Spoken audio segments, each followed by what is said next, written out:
ही order होती मला दिव्यावरून आणि हे जे माझे कस्टमर आहेत ना ते खूप स्पेशल आहेत आणि खूप क्यूट आहेत. तर ते मला सगळ्या गोष्टी सजेस्ट करतात. ते पण एक होम बेकर आहेत. तर ते मला सगळे सांगतात की राधा असं कर तसं कर सगळ्या गोष्टी.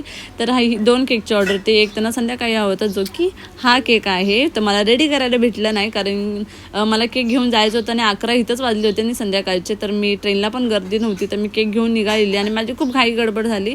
त्यात मी निघाले आणि मॅमनी मला जसं सांगितलेलं ना तसाच मी बनवलेला.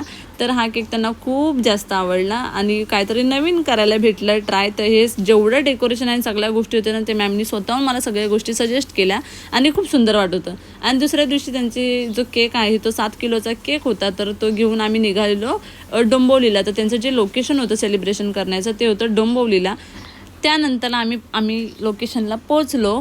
तर हा ज्या केकची डिझाईन आहे ना ती इतकी छान आहे आणि प्रत्येक गोष्ट मॅमनी मला पूर्ण सजेस्ट केली आहे, सांगितली आहे. त्या पण एक होम बेकर आहे म्हटल्यावरती त्यांना खूप सारी आयडिया आहे आणि खूप शिकायला भेटतं मला त्यांच्याकडून. तर त्यांनी मला जसं सांगितलेलं तसंच आणि ह्या सगळ्या गोष्टी मी फर्स्ट पार्टमध्ये नाही सांगू शकत. तर उद्या सेकंड पार्ट येणार आहे तर प्लीज नक्की बघा. आणि बेबीची एंट्री इतकी क्यूट आहे ना तर तुम्हाला पण आवडेल तर नक्की बघा. आणि थँक्यू फॉर वॉचिंग.